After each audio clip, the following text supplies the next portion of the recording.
नमस्ते दोस्तों, मेरा नाम है हिमांशु और स्वागत करता हूं आपका इस नई वीडियो में। आज मैं काफ़ी परेशान हूं और परेशानी का कारण ये है कि मेरा एक दोस्त, मेरा छोटा भाई जीपी, जो कि जब मैंने चैनल बनाया था अपना यूट्यूब का, तब मुझसे लगभग सबसे पहले जो लोग जुड़े थे उनमें से एक था। जीपी से मेरी बात भी होती रहती हैं और हर आए दिन मेरे से बात होती है। तो आज उसके पापा की अनफॉर्चुनेटली डेथ हो गई है और जीपी हमारी तरह एक म्यूज़िक प्रोड्यूसर है और अभी वो अपनी लाइफ में स्टेबल होने के लिए कोशिश कर रहा है। बहुत परेशान हूँ मैं इस बात को सुन के। मेरे को कल रात को मैंने ये मैसेज देखा, मैंने सुबह उसको कांटेक्ट भी करने की कोशिश करी, लेकिन नहीं कर पाए। क्यों? और मैं समझता भी हूँ कि ये टाइम अभी उसका उसकी फैमिली के साथ रहने का है, उसकी फैमिली को एम्पावर करने का है। दोस्तों, मैं बस ये कहूँगा कि आप और हम आज थोड़ा सा टाइम निकाल के उसके फादर के लिए और उसके परिवार के लिए प्रार्थना करते हैं। उसके फादर अब यहाँ भी हैं, भगवान उनको अच्छे तरीके से रखे और उसके परिवार को भगवान इतनी पावर दे कि वो इस गम से जल्दी बाहर निकल सकें और जीपी को भी अपनी लाइफ में बहुत अच्छी चीज़ें मिलें। हम ये भगवान से प्रार्थना करें। आपका जो भी भगवान है, आप चाहे हिंदू, मुस्लिम, सिख, ईसाई जो भी हो, आप उसके लिए प्रार्थना कीजिएगा। तो चलिए आज की वीडियो पे हम आ जाते हैं। दोस्तों, आज की वीडियो में मैं आपको ग्लू कंप्रेसर के बारे में बताने वाला हूँ। कई बार क्या होता है कि आप जो किक, स्नेयर, क्लैप की सैंपल्स का यूज़ करके बीट बनाते हो, उसमें आपको ग्लू कंप्रेशन की ज़रूरत नहीं लगती होगी, क्योंकि क्या होता है, किक, स्नेयर, क्लैप और हैट, इनमें क्या होता है, एक निश्चित फ्रीक्वेंसी होती है। जैसे किक को आपको लो एंड पर होती है और थोड़ा सा हाईज में उसका स्नैपिंग वाला साउंड आता है, और स्नेयर है वो लो एंड पर नहीं होती है, मिड और हाई में रहती है। ऐसे ही हैट है, वो हाई पर रहती है। तो इनमें क्या है, क्लैशिंग नहीं होती है। तो आप क्या करते हो कि इसमें तो आपको ग्लू कंप्रेशन की कभी कभी ज़रूरत नहीं पड़ती है, लेकिन ऑल्दो मैं ये कहूँगा ग्लू कंप्रेसर की हर जगह ज़रूरत पड़ती है। आपकी बीट को वो अच्छे तरीके से जमा हुआ बताता है। लेकिन जब भी आप इंडियन परकशन को यूज़ करते हो, जिनकी वाइड रेंज होती है, जैसे ढोलक है, मिड बैंड से लो बैंड से लेकर वो हाईज तक जाती है, ढोल है, तो इसमें क्या है कि ग्लू कंप्रेशन की ज़रूरत पड़ जाती है। अगर आप यूज़ नहीं करोगे तब आपको क्या है कि आपकी जो बीट है ना, वो ऐसा लगेगा या तो ढोलक ढोल को दबा रही है, या ढोल और ढोलक मिलके किक को दबा रहे हैं, स्नेयर को या क्लैप को, हेड को कुछ दबा रहे हैं। तो अभी मैं आपको एक बार एक एग्जांपल सुनाना चाहता हूँ। यहाँ पर मैं आपको केवल बीट को ही सुनाना चाहता हूँ। तो अभी जो बीट है, इसमें आप ढोल और ढोलक को किक और स्नेयर के साथ, क्लैप के साथ, मैंने क्लैप का यूज़ किया हुआ है, उसके साथ सुनना, और आपने हेडफोन लगा रखा हो, ये बात ध्यान रखना।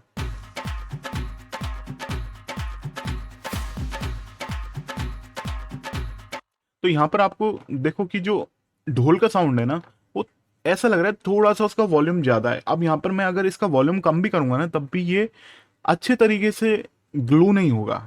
और मतलब वॉल्यूम से आपका टाइम काम नहीं बनेगा। यहाँ पर आपको ग्लू कंप्रेसर का यूज़ करना पड़ेगा। अब ग्लू कंप्रेसर का मैंने यहाँ पर आपको दिखा दिया कि ग्लू कंप्रेसर मैंने ओपन कर लिया है। यहाँ पर एक बीट में भी मेरे को थोड़ा सा चेंज करना है, तो अभी मैंने ग्लू कंप्रेसर को ऑन कर लिया। अभी मैं आपको सुनाता हूँ एक बार। तो अभी आप देखो कि आपको बेटर ऐसा लग रहा होगा कि बीट है जो ग्लू हो चुकी है, एक दूसरे में घुल मिल चुकी है। एक बार मैं आपको ये बंद और चालू करके सुनाता हूँ। ग्रीन का बटन ऑन है, इसका मतलब ये इफेक्ट ऑन है, और अगर ऑफ है तो इसका मतलब ये ऑफ है।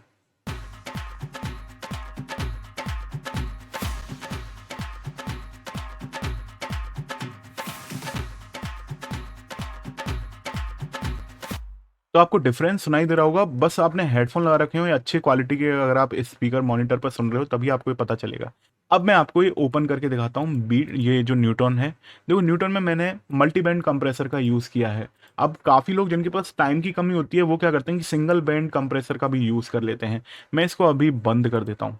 तो अभी सिंगल बैंड कंप्रेसर का यूज़ करना, थोड़ा सा मैं कहूँगा कि मल्टी बैंड कंप्रेसर का यूज़ करना बेहतर रहता है। सिंगल बैंड में क्या है कि आपको जो पकड़ है, अच्छी ग्लूइंग नहीं कर पाओगे आप।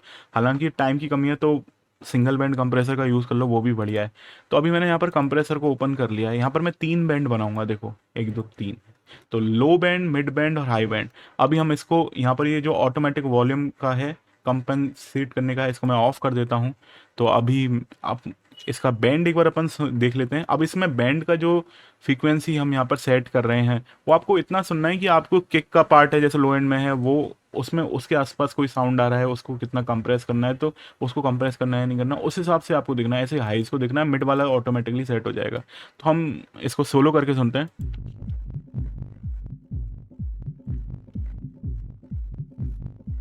इसका कोई रूल नहीं है फ्रीक्वेंसी को सेट करने का बैंड्स की। आपको बस अपने टेस्ट के अकॉर्डिंग करना है कि कितनी कौन से साउंड को आप कंप्रेस करना चाह रहे हो हाइज में। अभी आप हाइज को ध्यान से सुनो तो यहाँ पर जो ढोल का हाइज वाला सेक्शन है ना, वो थोड़ा सा ऊपर आ रहा है झनकार के मुकाबले, देखो। तो अभी ग्लू कंप्रेसर की मदद से हम इसको सॉल्व कर लेंगे। अब देखो, ग्लू कंप्रेसर में दो टाइप के आपको कंप्रेसर आप यूज़ कर सकते हो, आरएमएस या पीक, दोनों कर सकते हो। पीक में थोड़ा सा आपको जो रेशो है वो कम लेना पड़ेगा, 1.3 1.5 के आसपास रख लो। और मैं आरएमएस को यूज़ करता हूँ जनरली। ये एवरेज निकलता है, रूट मीन स्क्वायर, और उसके अकॉर्डिंग वर्क करता है। तो इसमें थोड़ा सा जो मैं ये कहूँगा कि जो आराम से कंप्रेशन अप्लाई होता है ना, वो है आरएमएस एक तरीके से। इसमें अचानक इस तरीके से कंप्रेस साउंड नहीं सुनाई देगा। आप चाहो तो यहाँ पर आप पीक वाले का भी यूज़ कर सकते हो। पीक वाले में आपको थोड़ा सा, एक तो अटैक की वैल्यू ज़्यादा लेनी पड़ेगी, रिलीज़ की वैल्यू कम लेनी पड़ेगी, और रेशो कम करना पड़ेगा। लेकिन यहाँ पर अपन आरएमएस का ही यूज़ करेंगे। तो चलिए, सबसे पहले मैं लो बैंड को मैं कंप्रेस करूँगा, तो थ्रेशोल्ड को मैं नीचे करूँगा। और ये ध्यान रखना, यहाँ पर ये जो गेन रिडक्शन वाली लाइन है -5 के आसपास तक जाए, इससे ज़्यादा नीचे नहीं जाए।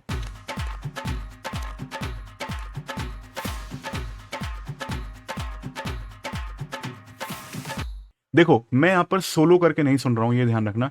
आप चाहो तो एक बार थ्रेशोल्ड को सेट करने के बाद सोलो करके सुन सकते हो।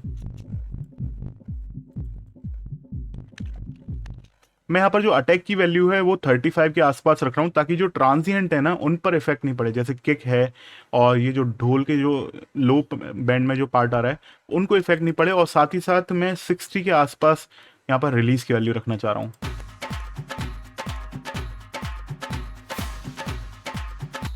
तो देखो, बहुत ही हल्का सा कंप्रेसर मैंने अप्लाई किया है। अगर मैं इसको बंद और चालू करता हूँ, आपको इफेक्ट सुनाई देगा। हेडफोन जरूर लगा लेना।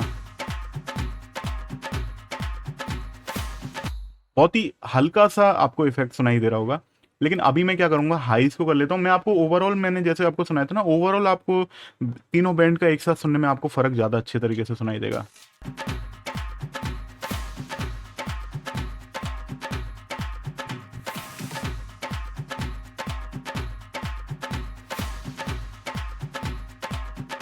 तो अभी मैं मिड बैंड पे आ जाता हूं।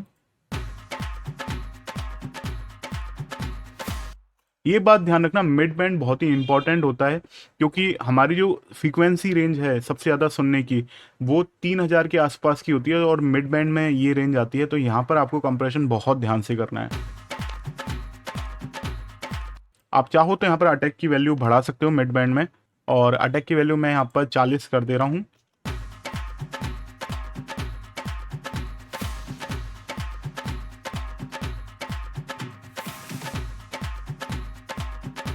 रिलीज मैंने 80 कर दिया है। तो ये आपको सुन के देखना है, देखो, कि आपको ऐसा नहीं लगे कि कंप्रेसर में ज़्यादा मतलब लाउडनेस आ रही है, और अटैक और रिलीज की वैल्यू को आपको इस तरीके से सेट करना है। हालांकि अटैक और रिलीज की वैल्यू के लिए मैं आपके लिए एक सेपरेट वीडियो और बना दूंगा, आप मेरे को बताना आपको ज़रूरत है क्या। आज की वीडियो में अपन ग्लू कंप्रेसर को देखने वाले हैं। तो अभी मैं एक और बार हाइज में जाके जो वैल्यू है वो 35 के आसपास कर रहा हूँ। आप चाहो तो 35 से 70 तक की आप, या 60 तक की आप रेंज रख सकते हो, ये सेफ रेंज है। मैं आपको एक बात और बताना चाह रहा हूँ, अगर आपको साउंड में कंप्रेशन के बाद भी लाउडनेस ज़्यादा लग रही है, तो वहाँ पर आप रिलीज को बढ़ा सकते हो, ये ध्यान रखना। लेकिन ऐसा नहीं होना चाहिए कि आपका परमानेंट गेन रिडक्शन आ रहा हो, ये ध्यान रखना।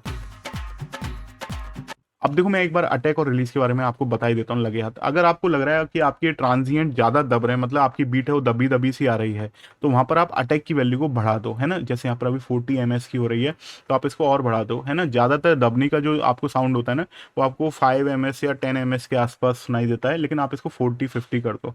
और अगर आपको, आपने कंप्रेशन कर दिया, फिर भी आपको लाउडनेस बहुत आ रही है, मतलब बहुत ही तीखा लाउडनेस आ रही है उस बैंड में, तो आप वहाँ पर रिलीज की वैल्यू बढ़ा दो। लेकिन ये ध्यान रखना, रिलीज की वैल्यू आपको इतनी बढ़ानी है कि परमानेंट गेन रिडक्शन आपको यहाँ पर दबा हुआ नहीं मिले, है ना, ये ध्यान रखना।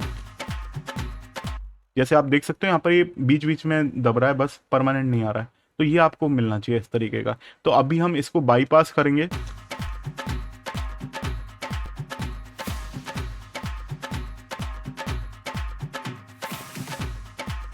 तो आपको डिफरेंस सुनाई दे रहा है कि क्या डिफरेंस आया है इसमें। आप चाहते तो सिंगल बैंड कंप्रेसर का भी यूज़ कर सकते थे इसमें, उसमें थोड़ा सा क्वालिटी मल्टी बैंड के मुकाबले लो आती है। अभी जो मैंने बहुत ही लाइट किया है इसको, लेकिन अगर अपन लो एंड पर सुनते हैं एक बार, लो एंड पर मैं थोड़ा सा रेशो और बढ़ाना चाह रहा हूँ, तो मैं 4 कर देता हूँ। और अभी देखो रेशियो मैं और बढ़ा रहा हूँ जिससे और बेटर कंट्रोल हो ग्लू कंप्रेसर का अपन का।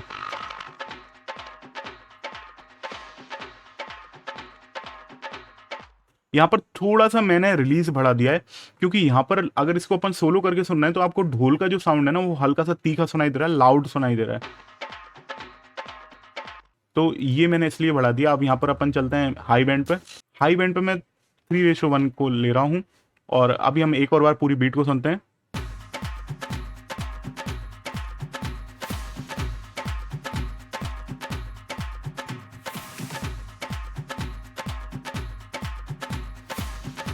तो अभी मैं यहाँ पर मेकअप गेन जो लो बैंड में देने वाला हूँ वो 1 dB का मेकअप गेन और देने वाला हूँ, क्योंकि कंप्रेशन के बाद क्या होता है कि साउंड है वो कम होता है। अब इसमें आपको थोड़ा सा ये देखना है कि लो मिड और हाई बैंड में आपका ऐसा तो नहीं है कि साउंड बिल्कुल कम हो गया है ना। तो वहाँ पर आपको जो मेकअप गेन है उसका आप यूज़ कर सकते हो। यहाँ पर आपको ऑटोमेटिक वॉल्यूम कंपेंसेशन भी मिलता है कि जितना कम हो रहा है उतना आप यहाँ से बढ़ा सकते हो, लेकिन मेरे को इससे बेटर कंट्रोल नहीं मिलता है। आप चाहो तो यहाँ पर आपको एक रिलीज का ऑटोमेटिक रिलीज का फंक्शन भी मिलता है, जो कि जो आपका ग्लू कंप्रेसर है उसमें काफ़ी हेल्पफुल रहता है, लेकिन मैंने इसका यूज़ नहीं किया है। आप रिलीज़ का मैं इसकी मदद ले सकते हो। तो अगर आपके वेरिएबल रिलीज़ की टाइम की ज़रूरत होती है तो वहाँ पर ये आपकी मदद करता है।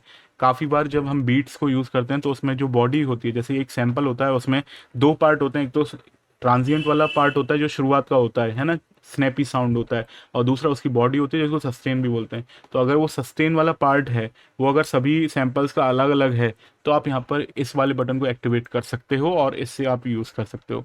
तो अभी हम सुनते हैं एक और बार और इसे बाईपास भी करके देखते हैं।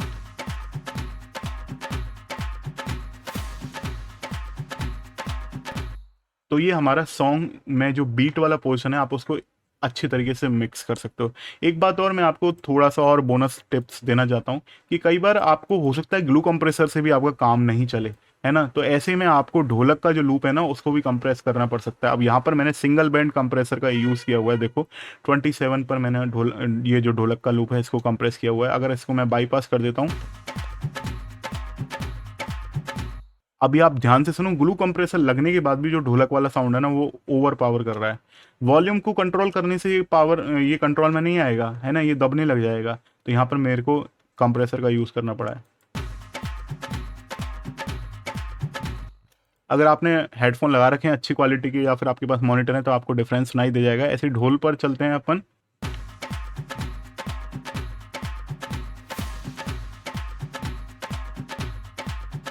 क्योंकि ढोल का वॉल्यूम मैंने कम कर रखा है, लेकिन ये आपको हल्का सा ये दबाता हुआ सुनाई देगा, बहुत हल्का सा। तो अभी मैंने जब इसमें कंप्रेसर को ऑन कर दिया तो ये बहुत ही अच्छे तरीके से सिट कर गया है पूरी बीट में। तो इस तरीके से हम ग्लू कंप्रेसर का अलग अलग जगह पर यूज़ कर सकते हैं। आप मेलोडिक पार्ट में भी ग्लू कंप्रेसर का यूज़ कर सकते हो और अच्छे तरीके से उनको अरेंज कर सकते हो। अब देखो सबसे पहले सेपरेट इंस्ट्रूमेंट होते हैं उन पर आप सिंगल बैंड कंप्रेसर का यूज़ कर लो, मल्टी बैंड कंप्रेसर का भी आप यूज़ कर सकते हो अगर आपको ज़रूरत पड़ती है तो। उसके बाद बस पर आप मल्टी बैंड कंप्रेसर का यूज़ करके ग्लू कर दो उन्हें, और इस तरीके से सो ऑन आप काम कर सकते हो। मैं यहाँ पर अभी जो मैंने ऑटोमेटिक वॉल्यूम कंपेंसेशन लगाया हुआ है ढोल पर उसको हटा दे रहा हूँ। तो बस ये तो मैंने ऐसे ही हटा दिया क्योंकि मैं यहाँ पर मेकअप गेम का यूज़ करूँगा। काफ़ी लोगों की अलग अलग थ्योरी रहती है कि अगर उनको इस तरीके से ऑटोमेटिक वॉल्यूम कंपेंसेशन करना है तो वो ए वाले बटन को एक्टिवेट कर देते हैं। तो बस आज की वीडियो में इतना ही। मैं मिलूंगा आपसे नेक्स्ट वीडियो में, तब तक रखना है आपको अपना ख्याल। और हाँ, जीपी के फादर के लिए और जीपी की फैमिली के लिए आप प्रार्थना जरूर करना। मिलते हैं दोस्तों, और अगर आप भी परेशान हो, आपको कोई दिक्कत है तो आप मुझसे कांटेक्ट कर सकते हो। मैं पूरी कोशिश करूंगा आपकी प्रॉब्लम को सॉल्व करने का, क्योंकि मेरे को भी यहाँ तक पहुँचाने में आप लोगों का बहुत साथ रहा है। मैं आप लोगों को कभी नहीं भूलूंगा, है ना। Take care, bye bye.